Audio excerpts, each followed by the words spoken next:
Ham radio. This script was difficult to write. How do I make this part of my life interesting? Back in the day, we didn't have nerd or geek, but this may apply. In today's word, amateur radio might seem quaint. The ability to communicate to someone in a different state or a different country is no big deal, but 60 years ago, oh, it was. There was a time before transistors and integrated circuits where the vacuum tube was the mainstay of electronics. I know this for a fact because I built a lot of projects using vacuum tubes, but I'm getting ahead of myself. I've always been a science kind of guy.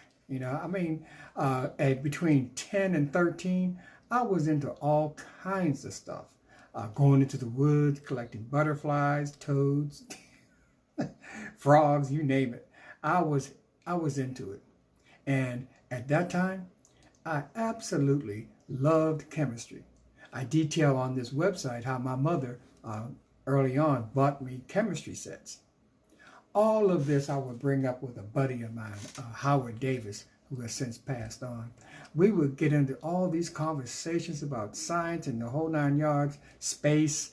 Howard was into biology, and that was his mainstay. Me, I loved chemistry and everything else.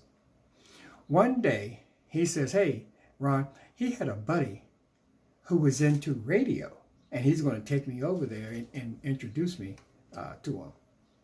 Well, that introduction, radio, was about to change my life. His buddy Richard lived over at the part of Pittsburgh we call Sugartop. Now, it was my first visit to someone that lived there because Sugartop was where the upper middle class blacks lived. So I'm from the projects, so I never was over there.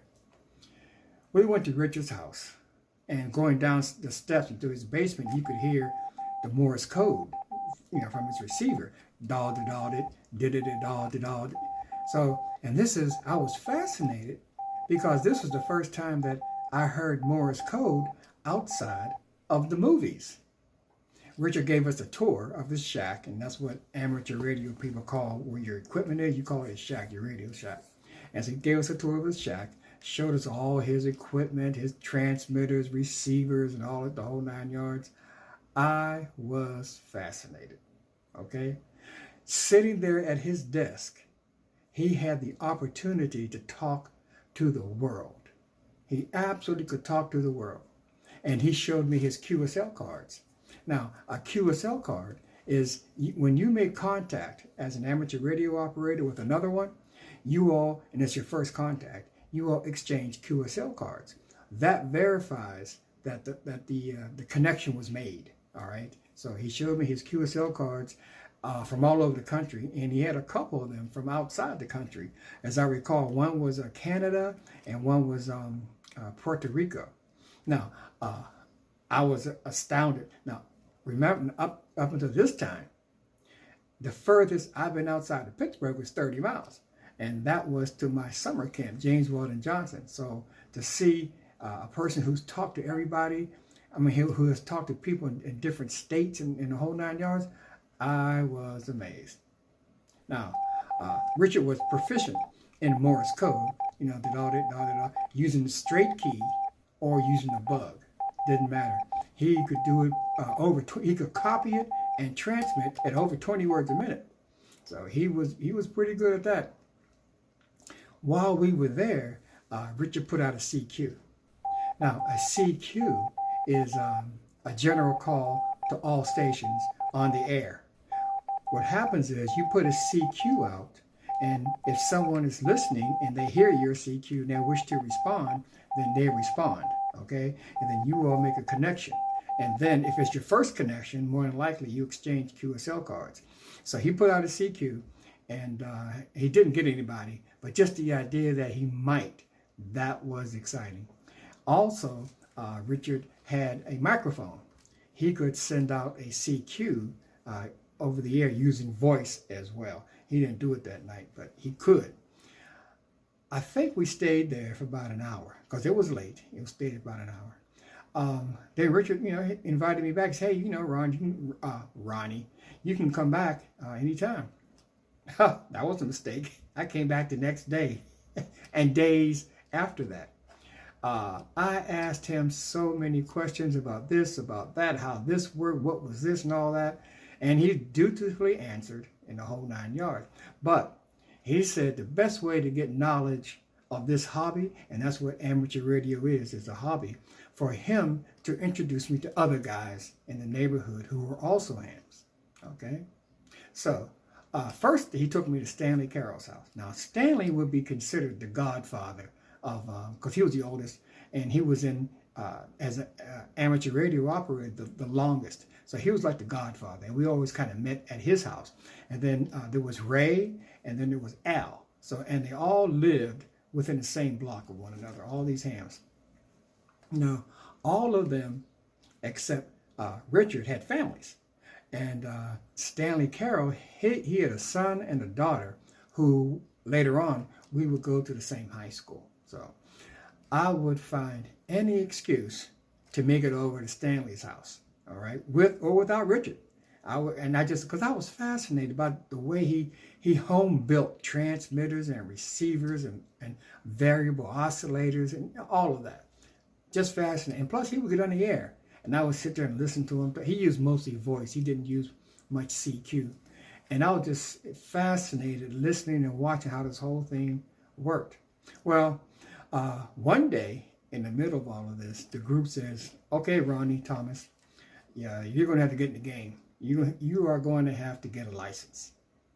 Gulp. Playtime was over. Back then, there were 4 classes of license. There was the novice, the technician, the general, and the amateur extra class. Okay? Other than the novice, each class inherited the permissions and rights of the class before.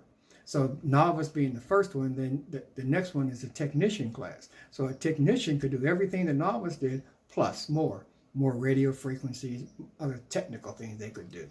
The general class could do everything that the novice and the technician class could do, plus a whole lot more, technical things. And then the amateur extra class could do it all. They had all the permissions, everything that a amateur radio operator could get. So those were the classes.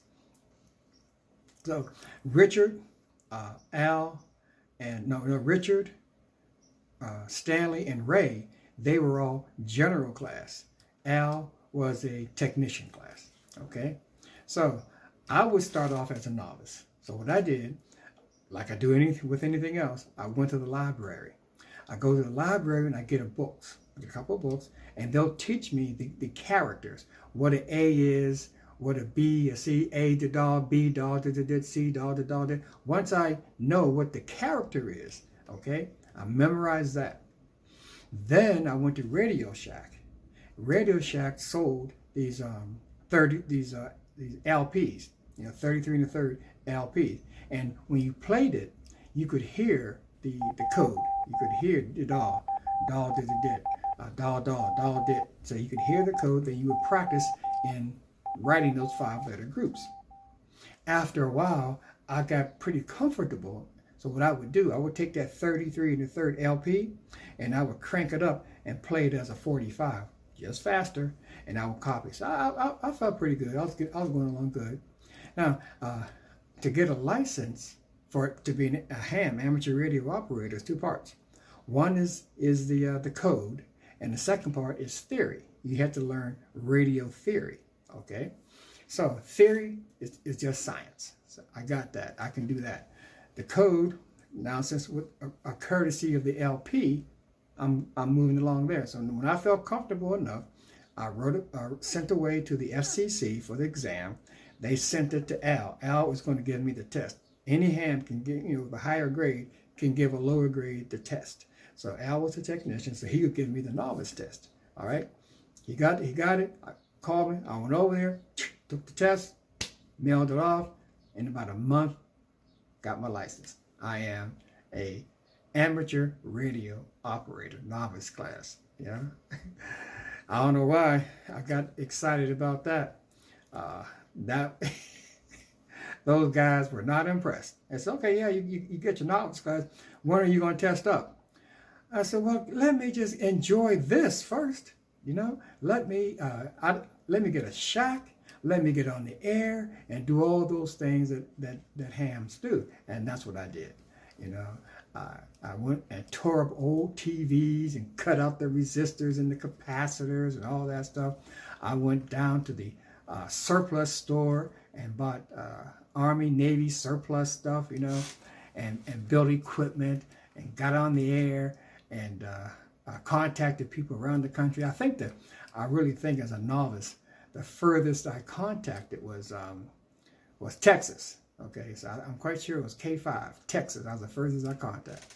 Well, all during that year, the guys were on me, test up, Well, I thought about it, and I said, I don't know.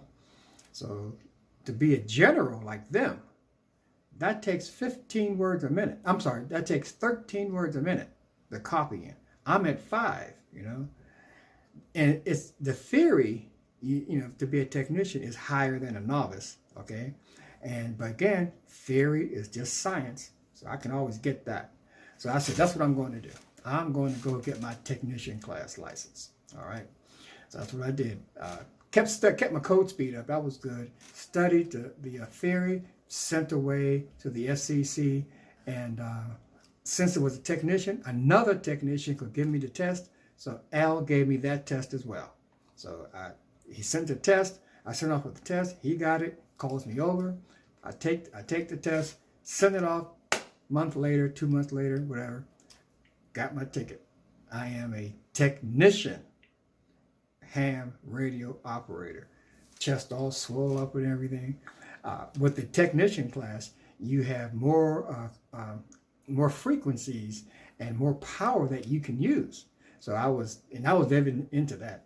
Get an old taxi cab transmitters and converted them to ham frequency, building transformers and all that stuff. It was great, Still, the guys weren't impressed.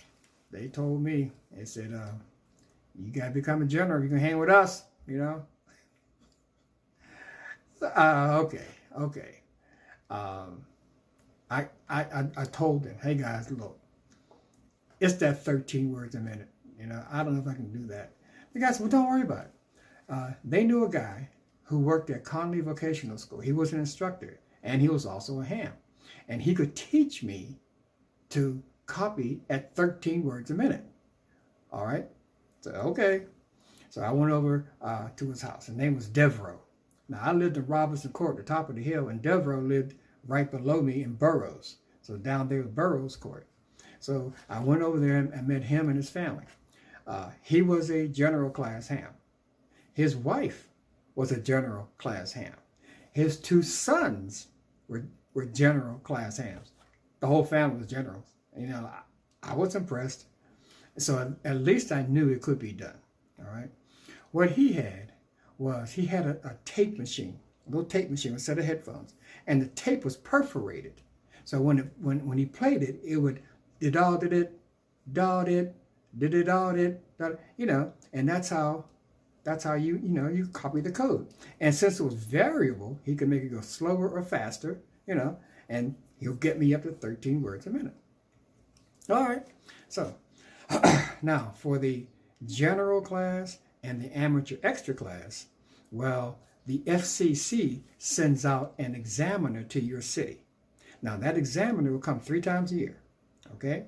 And when he came, you send away for the appointment, and when he came, you go down there and you take the test.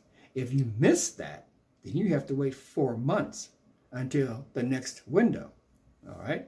So I think we looked at it, and I had a little more than 2 months before he would come. So I have 2 months to get up to speed in 13 words a minute code, and then get the general theory. The general theory, a little more comprehensive, again, it's just science. So I'm quite sure I feel comfortable about that.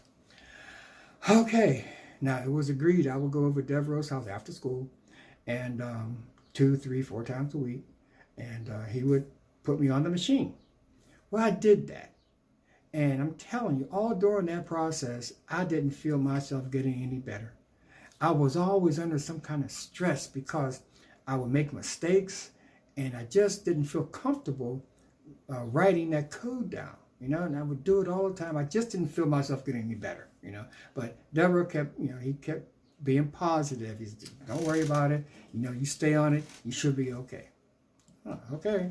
So all during this time, I'm studying the general theory and learning radio theory, propagation, wave propagation, transmitters, and all that stuff. Felt pretty good about that. Okay. Well, the appointed day came, the day of the test. All right. And the guys are giving, up until that time, they're giving me all kinds of advice. They thought they were helping. All they were doing was making me nervous, So, so I go downtown, and on the way down there, I'm thinking in my head, all the excuses I'm going to tell the guys why I failed, why I failed. I didn't have the self-confidence. So I go down there to this old office building right there on Fifth Avenue. I go upstairs to the second floor. Now, as I recall, it must have been warm because all the windows were open. These tall windows, they were all open. And you could hear all the streetcars, all the traffic and pedestrians outside. You can hear all that noise inside this big cavernous room with hardwood floors and desks and all that. So we're all in there.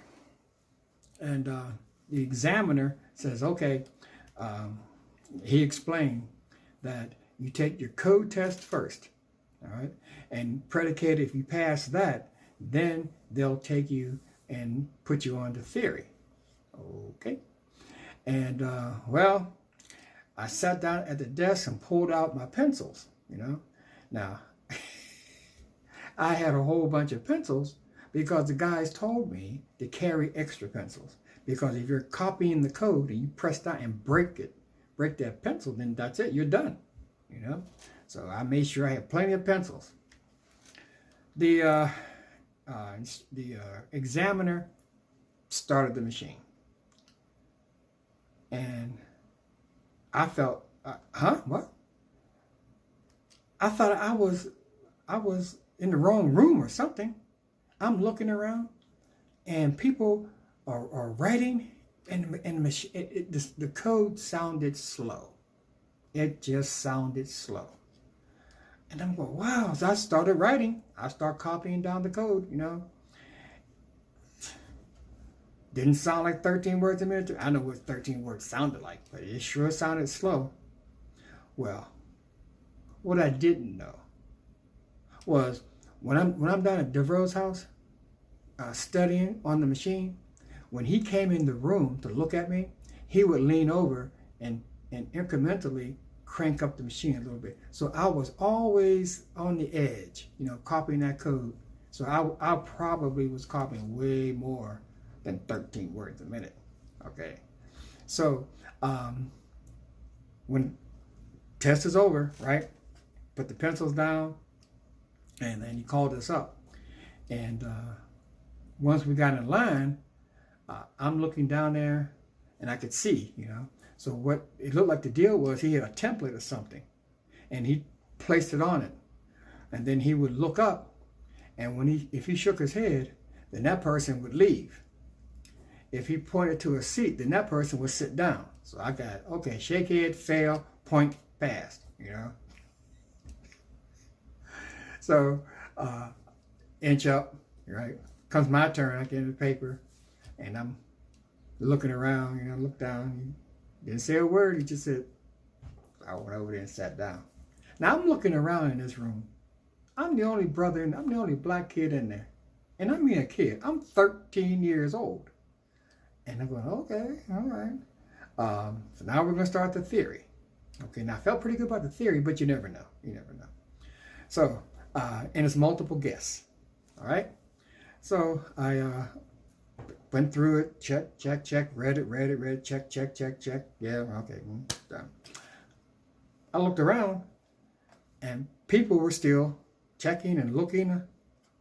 So I said, I want to make sure I didn't miss a page. I looked at it again. No, I covered it all. I covered it all. So I sat there. So I said, I'm not going up there first. Then after a while, people start moving up to the front, and it was the same deal. Now, but this time, what I saw was the shake of the head must have meant fail, and he had a stamp, and I guess stamp meant pass. So I got it this time. So shake of the head, fail, stamp, pass. All right. So I waited and waited. Guys were filing up. So finally, when I just couldn't take it anymore, I said, let me go on up there. Like I said, I felt pretty good, but you never know. So I went up there, handed my thing, and I'm looking around, and I'm just looking because I can't look at I just can't look at him. And I hear stamp. Oh, my heart just leapt. It was the happiest day of my life. Absolutely. Why? Because I felt validated. You know, I felt validated. Here it is. This tall, skinny, dark-skinned, nappy-headed Negro from the Pittsburgh Projects has a general class amateur radio license. When I walked out of that building, I don't think my feet touched the ground, you know. And I did walk all the way home. I think I smiled. You couldn't tell me anything at that time. All right. Now, I went on to build better transmitters and receivers and variable oscillators and all that tech stuff, all that stuff that amateur radio operators do. I worked a lot of states in the country, maybe not all of them, but I worked a lot of the states. I don't believe I worked anybody outside of the United States, but that's okay. I had fun, you know, all those years. Up until I went to the service, I took my stuff, some of it with me into the service, and I had that equipment all the way up until I moved to New York City in 1972. You know, and I gave most of it away. I guess I gave it to Stanley or Tom, somebody like that, and I gave it away. Although I have renewed my license all these years, I've kept it, but I've not been on the air 40 years, you know, 40 years. But when I retire, I guess I'll get back into it and get back to being a ham again.